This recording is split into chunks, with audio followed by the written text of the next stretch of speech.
یه قلم رو گرفتم کامل یه 10-12 ساعت جوشوندم دیگه، بقیهش هم آوردم این خانوما رو نوش جان کنم. اینو دورتون بگردم چون واقعا براشون تقویته، مثلا میاجسی که تفلیه 1-2 بارم مریض شدن بدنشون تقویت شه. اگه تونستیم برای آدم که تقویتش، برای حیوان هم که 1000 بار، اگه تونستیم برای حیواناتون حتما قلم بگیریم خودشون.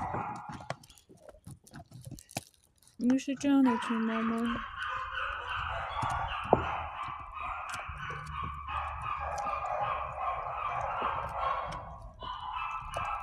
بده دورتون بگردم.